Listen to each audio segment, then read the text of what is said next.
afraid of the dark?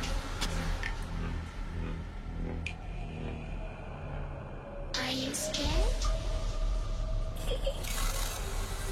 I can see you from behind. You can hear me in your mind. Run so fast as you can go. Time will catch you before you know. Mystery of the ডার্কের রহস্যময়ী অন্ধকার জগতে এসে গেছেন? তাহলে শুনতে থাকুন আজকের গল্প, রিমা গোস্বামীর রচিত রঙ্কিনী মন্দিরের নরবলি।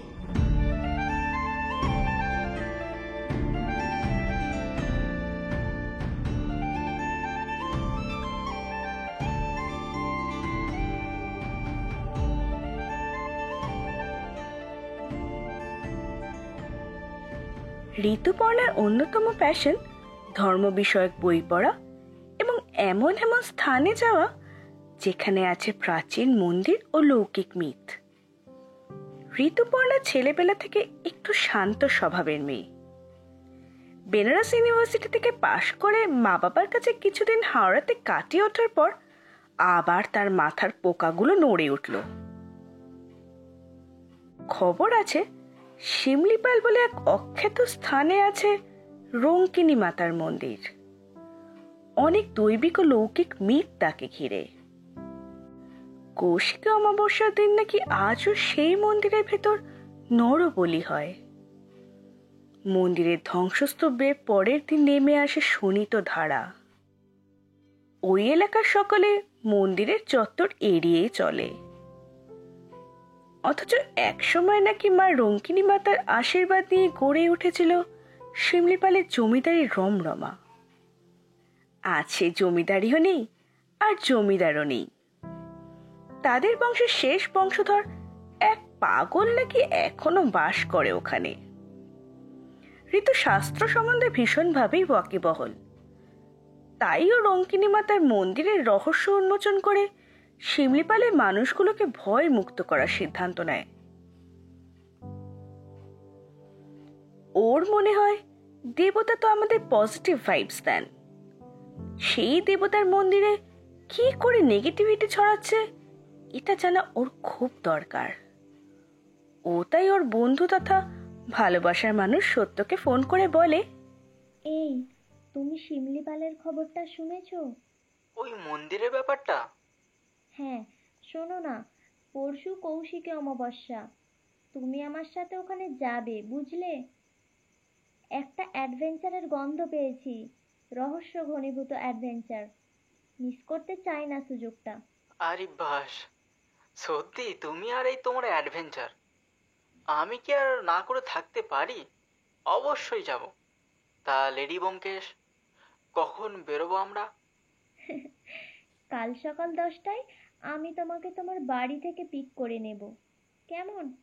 তৈরি থেকো। জো হুকুম ম্যাডাম।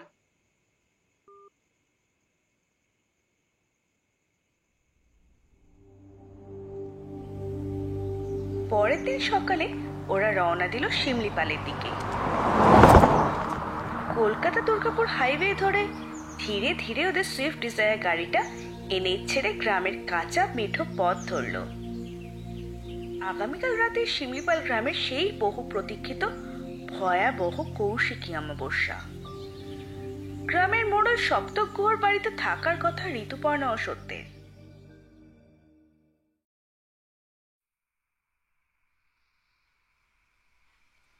ওরা যখন সপ্তক বাবুর বাড়ি গিয়ে পৌঁছলো তখন সন্ধে গড়িয়ে গেছে। অন্ধকার ও নিস্তব্ধতাকে চিরে ঝিঝি পোকার শব্দে চারিদিকের আবহাওয়া যেন আরো ভয়াবহতা নির্মাণ করেছে। গাড়িটা একটা মাটির দোতলা বাড়ির সামনে দাঁড় করিয়ে ঋতু আর সত্য নেমে এলো। মাটির দাওয়াতে বসে বিড়ি খাচ্ছিলেন সপ্তক বাবু। ঋতুপর্ণা আর সত্যকে দেখে বেশ লজ্জিত হয়ে বিড়িটা সযত্নে লুকিয়ে ফেলে দিয়ে বললেন, আগে আপনারা কারা? কাকে চান? নমস্কার, আমি ঋতুপর্ণা সোম। কাল আপনাকে ফোন করেছিলাম। ও ও আচ্ছা আচ্ছা, হ্যাঁ, আর এই হলো আমার বন্ধু সত্য চৌধুরী। কি সৌভাগ্য আমার, কি সৌভাগ্য। আসুন আসুন আসুন, এদিকে আসুন। কই গো গিন্নি, কে এসেছে দেখো, কই গেলে? সপ্তকবাবু বেশ আপ্যায়ন করে ওদের ভেতরে বাড়িতে নিয়ে গেলেন। রাতের বেলা আটার রুটি আর দেশি মোরগের ঝোল খেয়ে ঋতু সপ্তকবাবুর স্ত্রীর সাথে শুতে গেল, আর সত্য গেল সপ্তকবাবুর সাথে শুতে। মোড়ল কিন্নি পানের বাটা নিয়ে ঋতুকে জানালেন, এই রঙ্কিনী মাতার অভিশাপ, যার খবর শুনে আপনারা শহর থেকে ছুটে এসেছেন, এই অভিশাপের মূলে আছে এক অলংকার চুরির ঘটনা, সেও এক রহস্য। ও তাই নাকি? তা কি রহস্য? আপনি কিছু জানেন?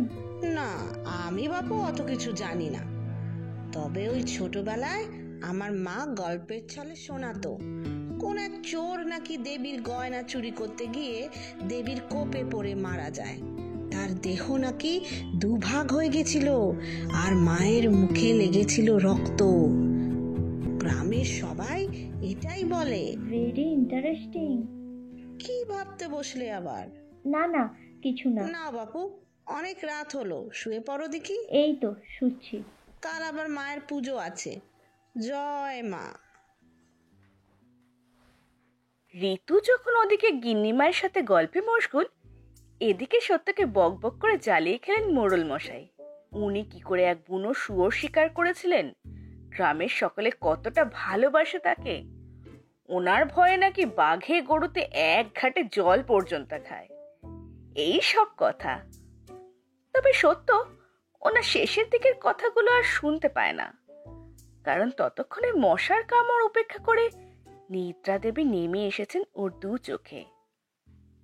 সত্যকে ঘুমিয়ে পড়তে দেখে সপ্তকবাবুও ঘুমিয়ে পড়েন। কাল সকালে আবার তোড়জোড় করতে হবে রঙ্কিনী মাতার পুজোর। মা এবার কাকে বলি হিসেবে গ্রহণ করবে, এই চিন্তা সকলের বুক শুকিয়ে যাচ্ছে।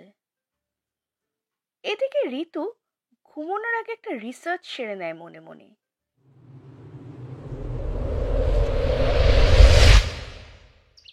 সকালে ঘুম ভেঙে ঋতু দেখে মোড়ল গিন্নি ততক্ষণে স্নান সেরে মাথায় গামছা জড়িয়ে শাড়ি পরেছেন। ঋতুর ঘুম ভাঙতে দেখে মোড়ল গিন্নি বললেন, বাছা, আজ গ্রামের মহাপুজো, তবে দিনটা বড্ড ভয়ানক। আমরা নির্জলা উপবাস করি, অতিথিকে না খাইয়ে রাখতে নেই।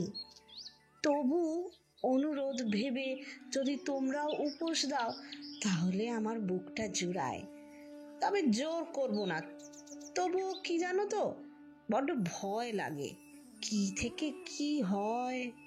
ঋতু জানায়, এ মা, এভাবে বলবেন না। সারা গ্রাম উপোস করেছে যখন, আমরাই বা বাদ যাব কেন? আমরা উপোস করে পুজো দেব, আপনি কিছু চিন্তা করবেন না। গিন্নিমা একটা পাট ভাঙা শাড়ি দেয় ঋতুকে। একগাল হেসে বলেন, বেঁচে থাকো বাছা, এই নাও, স্নান সেরে এই শাড়িটা পরে নিও, কেমন? আমি তোমাদের মন্দিরে নিয়ে যাব পুজো দিতে, তবে ভাঙা মন্দির, বাইরে থেকেই পুজো দিও, কেমন? কিছুক্ষণ বাদে স্নান সেরে পরিপাটি হয়ে ঋতু দেখে সত্যও একটা সাদা ধুতি আর সাদা পাঞ্জাবি পরে তৈরি।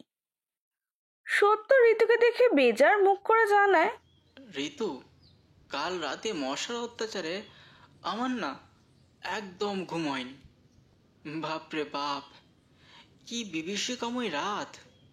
ঋতু সত্যের এই কথা শুনে বেশ মজা পায়। ও বলে, তা সত্য বাবু, আজ এই প্রথমবার এত সকাল সকাল ঘুম থেকে উঠেছেন, আবার ধুতি পাঞ্জাবিও পরেছেন। আহারে বেচারা। এদিকে গিন্নিমা আসায় ওদের খুনসুটিতে ছেদ পড়ে। ওদের নিয়ে গিন্নিমা যান জমিদার বাড়ির পাশে থাকা মন্দিরের কাছে। ভাঙা জমিদার বাড়ির পাশে একটা টেরাকোটা কাজের ভগ্নপ্রায় মন্দির। চারিদিকে অজস্র গাছপালা এলাকাটাকে ঘিরে রেখেছে, ফলে দিনের বেলাতেও সূর্যের আলোর অভাব এখানে। মন্দিরের ভেতরে প্রবেশ করার ক্ষমতা নেই কারোর। প্রবেশপথ শিকড় বাকড়ে ঢেকে গেছে, দেখেই বোঝা যায় দরজা ব্যবহার নেই বহুকাল। মন্দিরের বাইরে চাতালে পুজো দিচ্ছেন গ্রামের মেয়ে বউরা। একটা ঝুড়ি নেমে আসা বট গাছের পাশে একসাথে সার দিয়ে বাঁধা আছে 108টি পাঠা। গিন্নিমা বেশ গর্ব করে হেসে বললেন, এই যে 108টা পাঠা দেখছো, এদের মধ্যে 100টা কিনেছেন আমার কর্তা সপ্তগুহ। উৎসর্গ করবেন মা রঙ্কিনীকে এই বছর। বাকি 8টা অন্য সকল গ্রামবাসীদের কেউ কেউ দিয়েছে। ঋতুর মনটা খারাপ হয়ে গেল। এই নিরীহ পশুদের ভবিষ্যতের কথা চিন্তা করে ঋতু বলল, যদি কিছু মনে না করেন একটা কথা বলবো। মাতা রঙ্কিনী তো মা অদ্যশক্তির এক অনন্ত রূপক, তাই না? তিনি মা, তাই তার অহংকারও তার সন্তান, তার অলংকারও তার সন্তান। সেই সন্তান কেবলমাত্র মানুষ নয়, এই পৃথিবীর সকল জীব। তাই এই অবলাদের রক্ত দিয়ে মাকে তুষ্ট করা যাবে কি? দয়া করে এই অন্যায় প্রথা পালন করবেন না। এক নাগাড়ে বলে থামল ঋতু। ঋতুর এই কথাগুলো শুনে সেখানে হাজির হন এই এলাকার তান্ত্রিক পুরোহিত ভট্টাচার্য মশাই। ওনার পরনে লাল কৌপিন, কিন্তু মুখে একটা প্রশান্তির ভাব। উনি ঋতুর দিকে এক দৃষ্টে তাকিয়ে থাকার পর গিন্নিমার দিকে ফিরে স্মিত হেসে বললেন, মকর রাশিতে বাস করে এই কন্যা। এই কন্যার নামের সাথে জড়িয়ে আছে রিকার। এই কন্যা সুলক্ষণা ও বীরাঙ্গনা। এরপর ঋতুর দিকে ফিরে বললেন, কি মা, তাই তো? ঋতু অবাক হয় ভট্টাচার্য মশাই এই কথা শুনে। একটু বাদে উনি আবার বলে ওঠেন, আমি জানি তোমাদের মনে অনেক প্রশ্ন আছে দেবী মাকে নিয়ে। আমি তোমাদের কিছু কথা বলবো, দেখি তোমাদের কৌতূহল নিরসন করতে পারি কি না। এসো, আমার সাথে এসো। ঋতু আর সত্য মন্ত্রমুগ্ধের মতো তাকে অনুসরণ করে। উনি ওদের নিয়ে জমিদার বাড়ির দুর্গা দালানের কাছে উপস্থিত হন। ওখানে একটা বাঁধানো বট গাছের চাতালে বসে 3 জন। ভট্টাচার্য মশাই বলেন,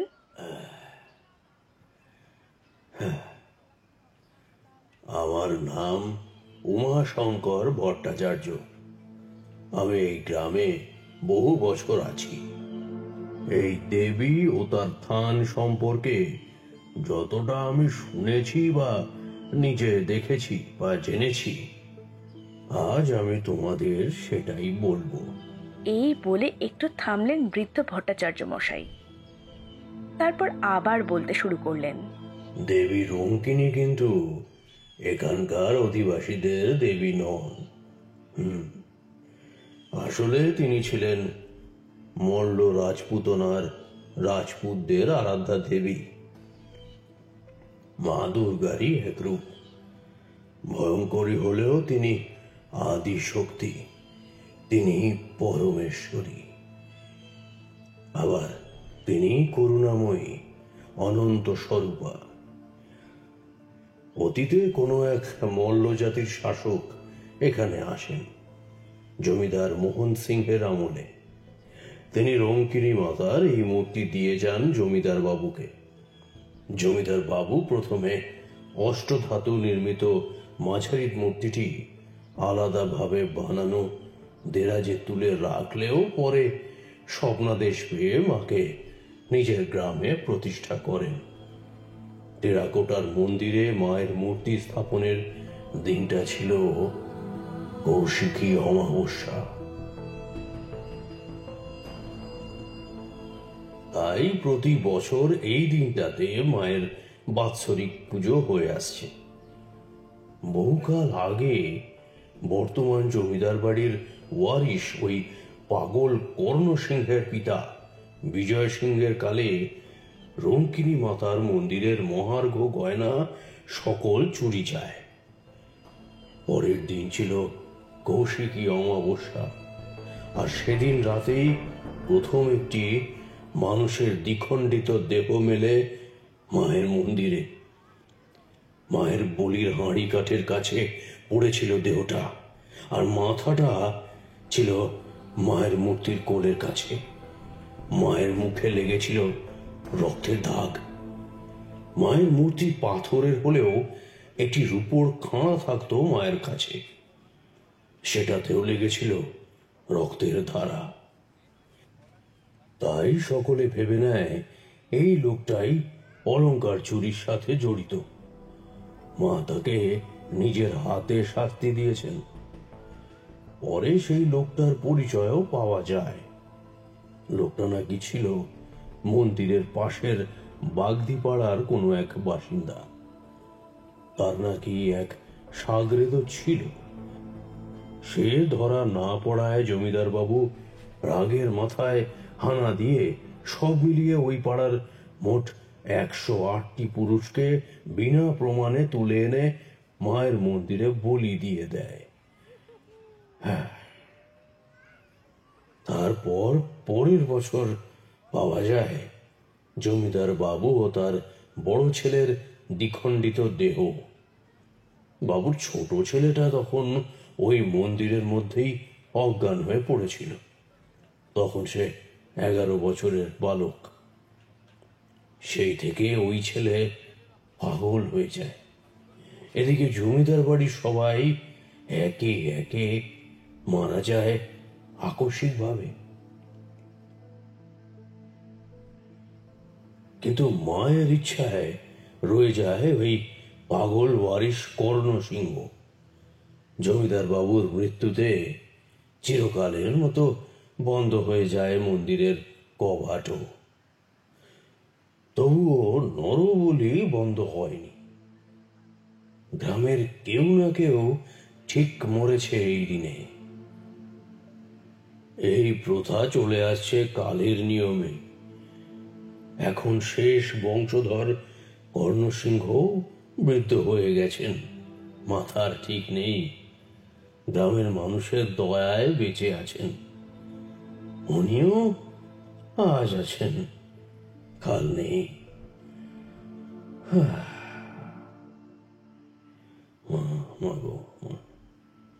এই পর্যন্ত বলে ভট্টাচার্য বাবু থামলেন। অনেকক্ষণ কথা বলার পর উনি বেশ হাঁপিয়ে উঠেছেন। এই সুযোগে ঋতু প্রশ্ন করল, আচ্ছা, গহনাগুলির হদিশ কি আর পাওয়া যায়নি? উনি মাথা নেড়ে না সূচক ইঙ্গিত করলেন। তারপর ধীরে ধীরে বললেন,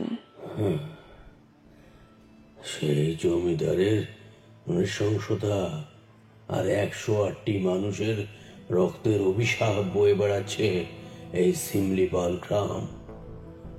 দেবীয় কবিতা। তাই প্রতি বছর আজকের দিনে তিনি আরো উগ্র হয়ে ওঠেন, বলি নেন একটা প্রাণীর। এইভাবেই ধীরে ধীরে শেষ হচ্ছে জনপদ। এইটুকু বলে তিনি আচমকা ঋতুর হাতটা ধরে করুণ স্বরে বললেন, মা, মা, আমি তোমাকে চিনেছি মা। তুমি সাহসী, আমি জানি তুমি পারবে। আমাদের বাঁচাতে তুমি পারবে। তুমি আমাদের ছেড়ে যেও না মা। এই এই নারকীয় খেলা শেষ করে আমাদের বাঁচাও মা। আমি ও গোটা সিমলিপাল গ্রাম তোমার কাছে চিরকৃতজ্ঞ থাকবো মা। বলো বলো, তুমি আমাদের সাহায্য করবে তো? বৃদ্ধের ভারাক্রান্ত কণ্ঠ শুনে ঋতু জানায়, আপনি এত উতলা হবেন না ঠাকুরমশাই। জানি না আপনি আমার মধ্যে কি এমন দেখলেন, তবে আমি আপনার কথা রাখব। আমার সব জ্ঞান দিয়ে আমি চেষ্টা করব এই সমস্যা সমাধানের। ঋতুর এই কথা শুনে ভট্টাচার্য মশাই ওকে আশীর্বাদ করে ছোলা থেকে একটা সবুজ পাথর ঋতুর হাতে দিলেন। ঋতু জিজ্ঞাসা করলো, এটা কি ঠাকুর মশাই? বৃদ্ধ একটু হেসে বললেন,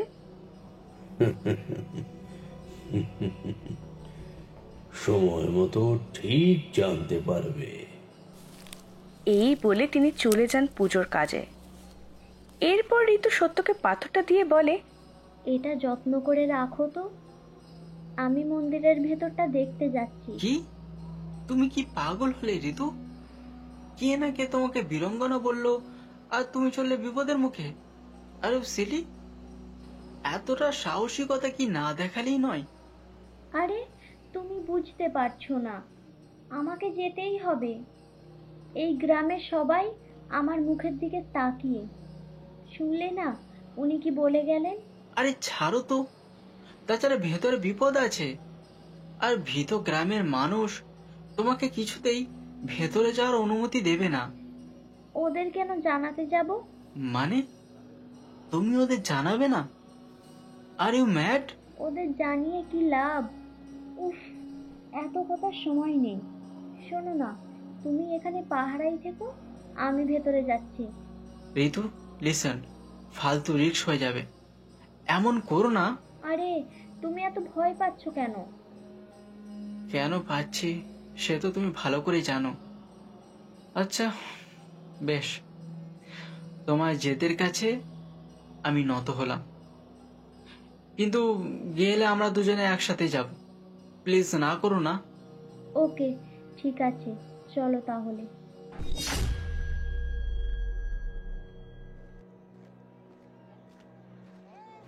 এই ঋতু, লোকের চোখ এড়িয়ে তো সামনের দরজা দিয়ে ঢোকা যাবে না, তাহলে উপায়?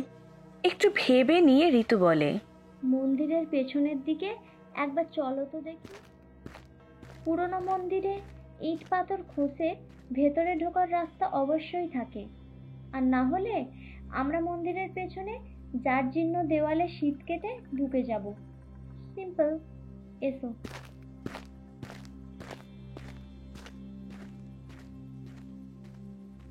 জমিদার বাড়ি গা ঘেঁষে তৈরি মন্দিরের পেছনে একটা মজা নদীর মতো আছে, সেখানে উপস্থিত হয় ওরা।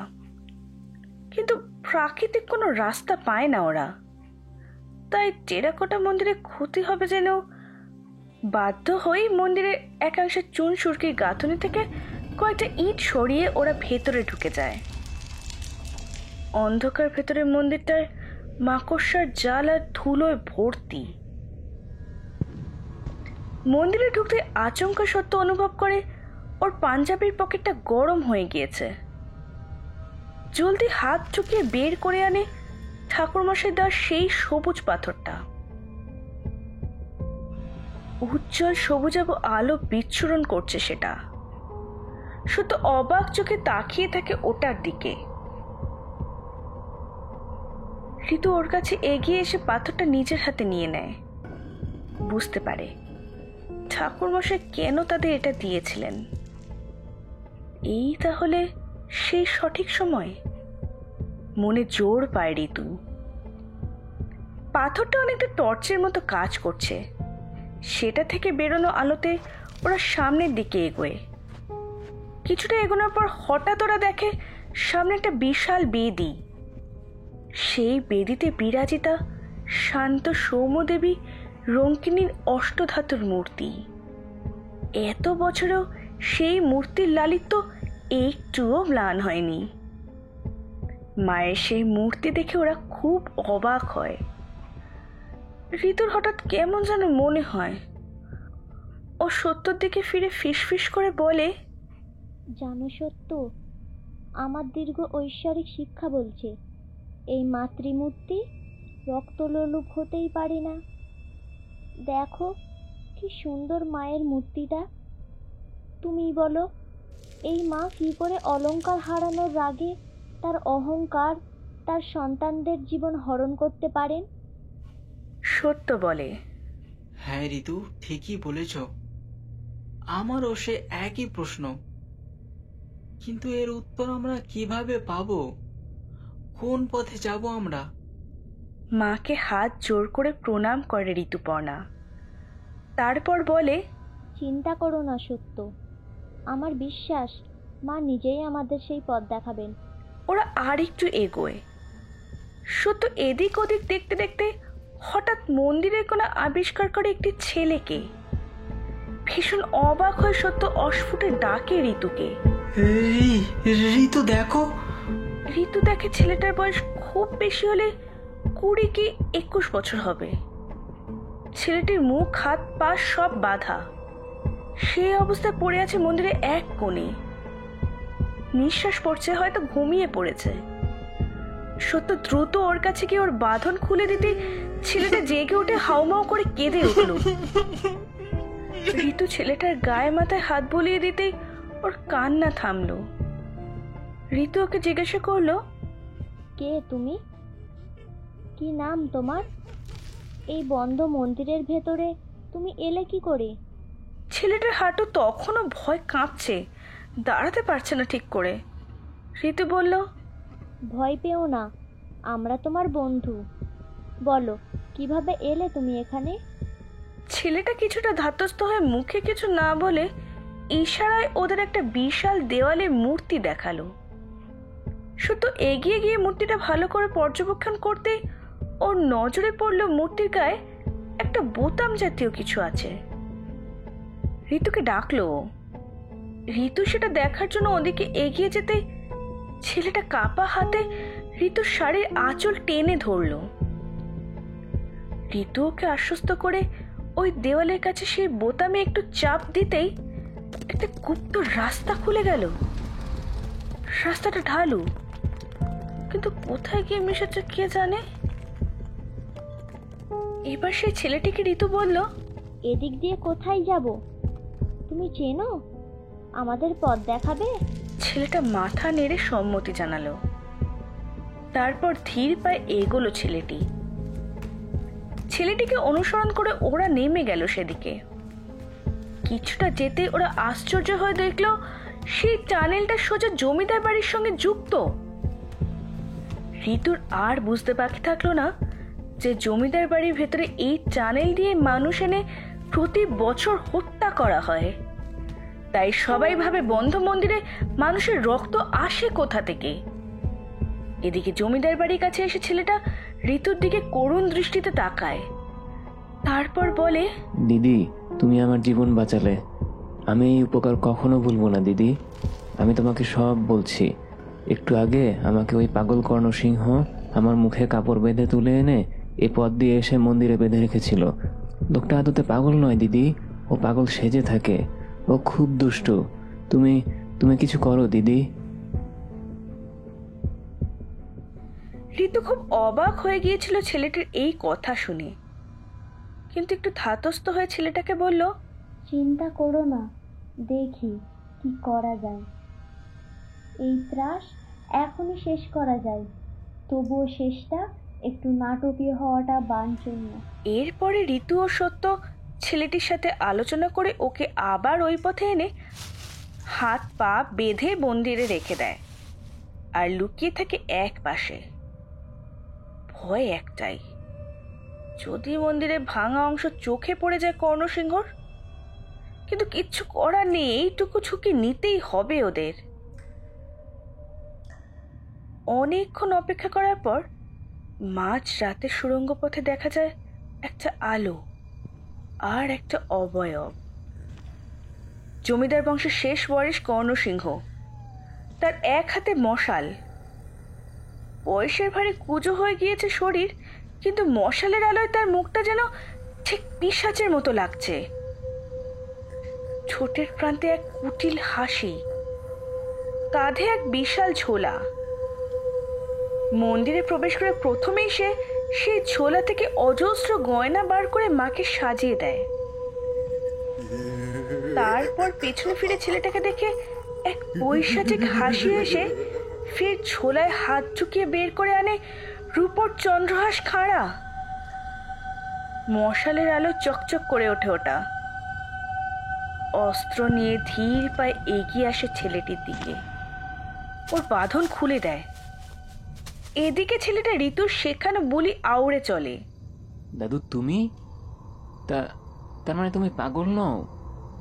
আর মায়ের চুরি যাওয়া গয়না তোমার কাছে? তুমি তুমি আমাকে এখানে কেন নিয়ে এসেছো? কি চাও তুমি? আমাকে ছেড়ে দাও, আমি বাড়ি যাব।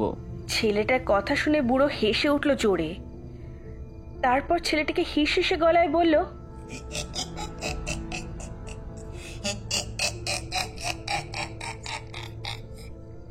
ভয় পাস না, আজ যে তুই মায়ের ভোগ হবি রে, তোর জন্ম সার্থক হবে। তবে মরার আগে তুই অবশ্য তোর প্রশ্নের উত্তর পাবি। আমি কি চাই আর কেন এই কর্ণসিংহ আজীবন পাগল সেজে কাটিয়ে দিল, সব উত্তর পাবি।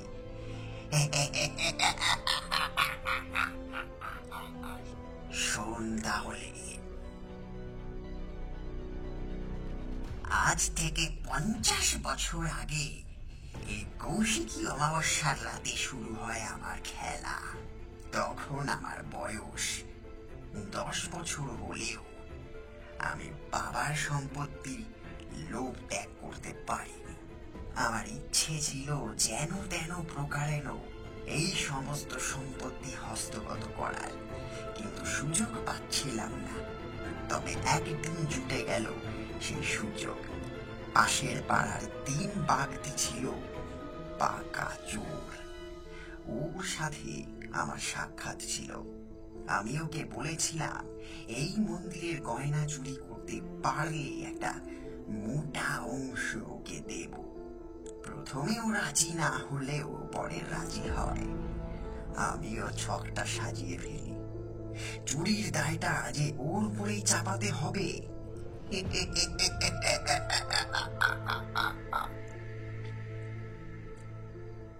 আজকের মতো সেদিনও ছিল কৌশিকী অমাবস্যা।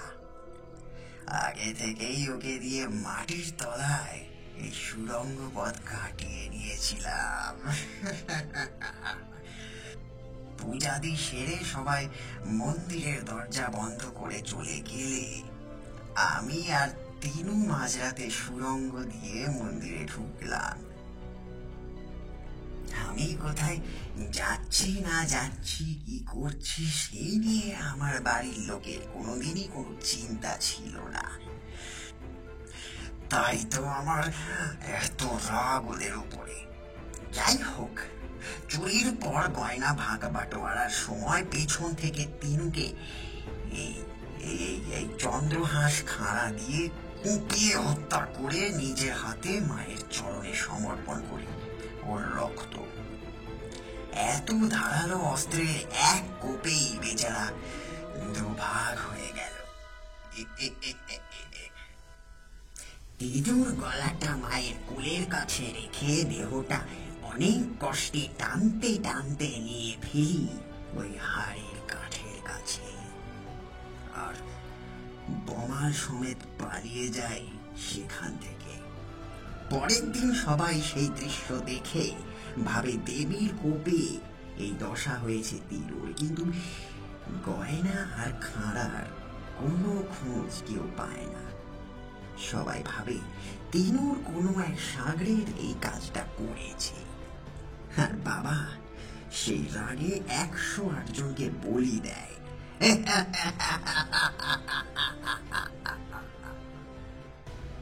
এতটা বলার পর একটু থামেন কর্ণসিংহ। তারপর জিভ দিয়ে শুকিয়ে যাওয়া ঠোঁট চেটে নিয়ে আবার বলতে শুরু করেন। আগেই বলেছি সে সময় বয়স আমার কম হলেও মনের জোর আর গায়ের জোর দুটোই ছিল বেশ। শরীরে শয়তানের আত্মা ভর করলে বুঝি এমনই হয়। এবার শোনো, পরের বছর বাবা আর দাদা ঠিক করে রাতে মন্দিরে তারা পালা করে পাহারা দেবে। আমি জানতাম রাত জাগার জন্য বেটা দুজনেই গঞ্জিকা সেবন করবে।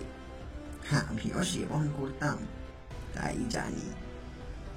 আমি কৌশলে ওদের কলকেতে ঘুমের ওষুধের প্রলেপ লাগিয়ে দিয়েছিলাম। মাঝরাতে দুজনে সেই কলকে থেকে ওঠা ধোঁয়া সেবন করতে গিয়ে একেবারে অচৈতন্য হয়ে যায়। আমিও সুযোগ বুঝে বিনা কসরতে খাড়াটা নিয়ে পরপর 2 কোপে দুজনেরই দেহই দুভাগ করে দিই। কিভাবে যে পেরেছিলাম আজও ভেবে শিউরে উঠি। কিন্তু লোক মানুষকে পিশাচে পরিণত করে, বুঝলি? বাবাকে আর দাদাকে মেরে আমিও ওখানেই বসেছিলাম, মনের কষ্টে আর পালাতে পারিনি। তবে আমাকে জীবিত দেখলে সবাই সন্দেহ করবে, তাই আর উপায় না পেয়ে আমি সেই গঞ্জিকা সেবন করে ইচ্ছাকৃতভাবে অচৈতন্য হয়ে যাই। সকালে সবাই আমাকে জাগালে বাবা ও দাদার লাশ দেখে আমার সব মনে পড়ে যায়, আর আমিও হাওমাও করে কেঁদে উঠে পাগলামির অভিনয় শুরু করি। সকলে ভাবে যে মা আমাকে ছেড়ে দাদা আর বাবাকে গ্রহণ করেছে। আমি ভাবি পাগলের অভিনয়ের আড়ালে আমি এই নরবলি চালু রাখলে কেমন হয়। গ্রামের লোকের মনে ভয়টা জাগিয়ে রাখা দরকার। তাই পাগল সেজে প্রতি বছর এইভাবে বছরে একদিন আমি মাকে অলংকার দিয়ে সাজিয়ে তাকে প্রিয় ভোগ চড়াই। মানুষের ভোগ।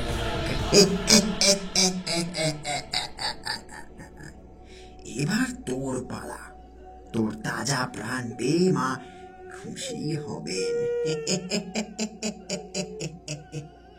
নে নে, মনে মনে মাকে স্মরণ করে নে, ভয় পাসনি কিন্তু। বাহ রে বাহ, বাহ পাষণ্ড বাহ। কথার মাঝে হাততালির শব্দে ঘুরে দাঁড়ায় কর্ণসিংহ। ঋতুপর্ণা ওর দিকে এগিয়ে আসছে ধীর পায়ে। ওর চোয়াল শক্ত, চোখে একরাশ ঘৃণা ও ধিক্কার। সত্যের সারা গা কাঁপছে রাগে। কর্ণ ঋতু আর সত্যকে দেখে কেঁপে ওঠে। তাচ্ছিল্যের স্বরে ঋতু বলে, বাহ রে বাহ, বাহ পাষণ্ড বাহ। কি সুন্দর নাটক করেছিস এত বছর। তোর পরিকল্পনার তারিফ না করে পারছি না। তোর লজ্জা হয় না? ছি কর্ণসিংহ, ছি। তোর খেলা এবার শেষ, সামলা নিজেকে। ঋতুকে এরূপে দেখে কর্ণসিংহ অবাক হয়ে যায়। আচমকা ঋতুর মধ্যে যেন মা রঙ্কিনী দেবীকে দেখতে পায়। হাত থেকে খাড়াটা পড়ে যায়। কর্ণ কাপা গলায় বলে, মা, মা তুই এসেছিস মা? আমার আমার সাধনা সফল হয়েছে মা। আজ স্বয়ং মা রঙ্কিনী আমার সামনে দাঁড়িয়ে। মা, মা, মা তুই আমাকে ক্ষমা করে দে মা, ক্ষমা করে দে। ওম কালী কালী মহাকালী কালীকে পাপহারিণী ধর্মাত্মমোক্ষদে দেবী নারায়ণী নমস্তুতে। ওম কালিয়া ওই বিদ্রোহে শ্মশানবাসিনই তন্ন ঘোর প্রচোদয়াৎ। ও সত্য অবাক হয়ে যায়, কারণ কর্ণের মন্ত্র উচ্চারণের সাথে সাথে ঋতু কেমন যেন পাল্টে যায় নিমেষে। ফর্সা ঋতু কালো বর্ণ ধারণ করে। ধীরে ধীরে ঋতু পরিবর্তিত হয়ে যায় মাতা রঙ্কিনীতে। কর্ণ গদগদ হয়ে বলে, মা তুই এলি? রঙ্কিনী রূপী ঋতুপর্ণা হুঙ্কার ছাড়ে, হ্যাঁ আমি এসেছি। আজ তোকে শাস্তি দিতেই আমি এসেছি। আমার অলংকার, আমার অহংকার সবই আমার এই সন্তানকুল। সে মানুষ হোক বা অবলা জীব, সবাই আমার সন্তানকুল। সামান্য সোনার অলংকারের জন্য ওদের হত্যা করার তুই কে? নরাধম, পাপী, নে এবার শাস্তি ভোগ কর। রুদ্রাঙ্গিনী দেবীরূপী ঋতু কর্ণের গলাটা চেপে ধরে, তারপর অন্য হাত দিয়ে ওর মাথাটা ছিঁড়ে ধর থেকে আলাদা করে ফেলে। ফিনিকে দিয়ে রক্তের ধারা বয়ে যায় মূর্তির দিকে। এই দৃশ্য দেখে সত্য জ্ঞান হারিয়ে ফেলে। ধীরে ধীরে কর্ণের দেহটা ছটফট করতে করতে শান্ত হয়ে যায়, কাঁপতে কাঁপতে। রক্তমাখা ঋতুও নিজের রূপে ফিরে আসে ধীরে ধীরে, আর সংজ্ঞা হারিয়ে মাটিতে লুটিয়ে পড়ে। ছেলেটা এইসব ঘটনার মাঝে বেরিয়ে যায় বাইরে। মোড়ল মশাই এতক্ষণে দুই অতিথি আর ওই ছেলেটির নিরুদ্দেশে চিন্তিত হয়ে হয়ে ছেলেটির বাবা ও আরো কয়েকজন গ্রামবাসী নিয়ে মন্দিরের আশেপাশে ঘুরে দেখছিলেন ওদের সন্ধানে। ছেলেটির বাবা ব্যাকুল হয়ে বলেছিলেন, 100টা পাঠাকে তোর হলো না রে মা, আমার ছেলেটাকেও খাবি আর ওই ছেলে মেয়েগুলোকেও খাবি। হে মা, মা তুই এত নিষ্ঠুর কেন? তোর খিদে কবে মিটবে রে মা? ঠিক তখনই তিনি ছেলেকে একটা ঝোপের সামনে বিধ্বস্ত অবস্থায় পেয়ে তাকে জড়িয়ে হাউমাউ করে কেঁদে ওঠেন। ছেলেটা ক্ষীণ কণ্ঠে বলে, বাবা তুমি এসেছো? শাবল দিয়ে মূল ফটকটা ভেঙে সবাইকে ভেতরে যেতে বলো। ঋতু দিদি আর সত্যদা ভেতরেই আছে। ওই কর্ণসিংহ পাগল না, আমাকে এখানে ধরে বেঁধে নিয়ে এসেছিল। যাও বাবা যাও। সব শুনে রাগে ফেটে পড়ে সবাই। মোড়লের নির্দেশে মশাল জেলে সবাই শাবল দিয়ে দরজা ভেঙে ভেতরে ঢুকে পড়ে।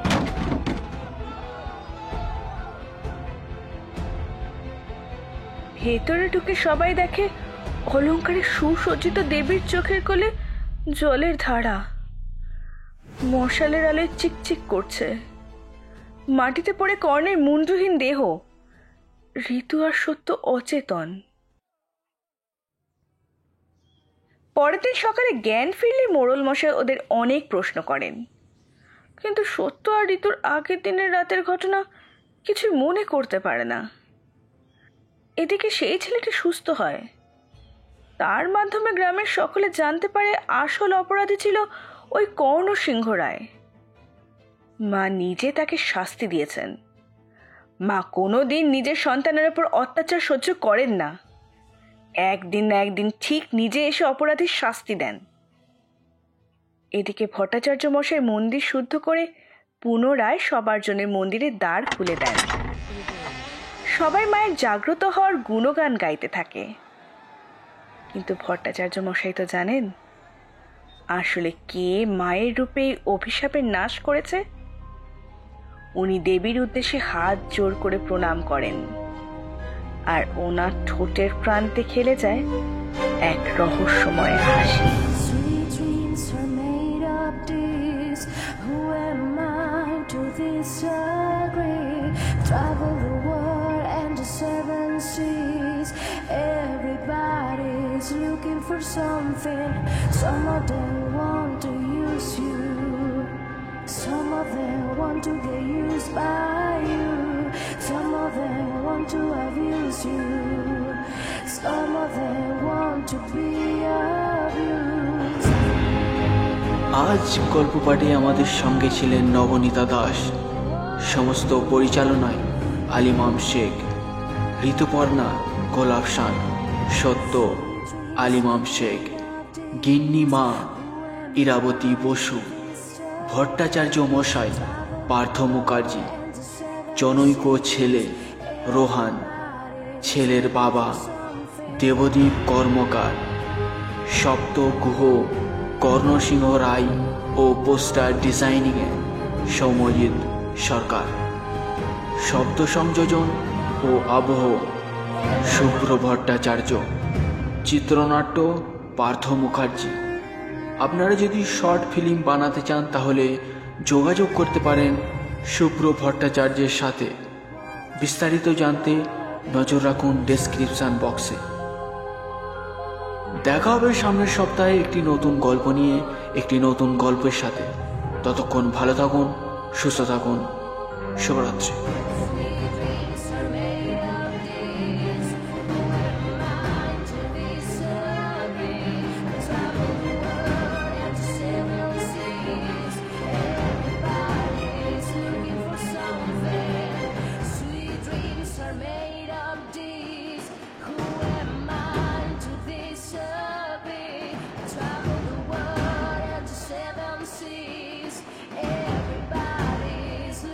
something.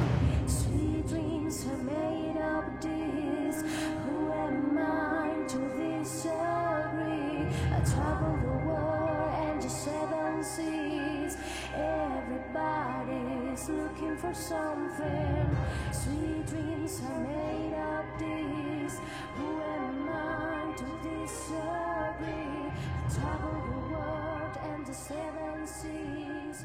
Everybody's looking for something.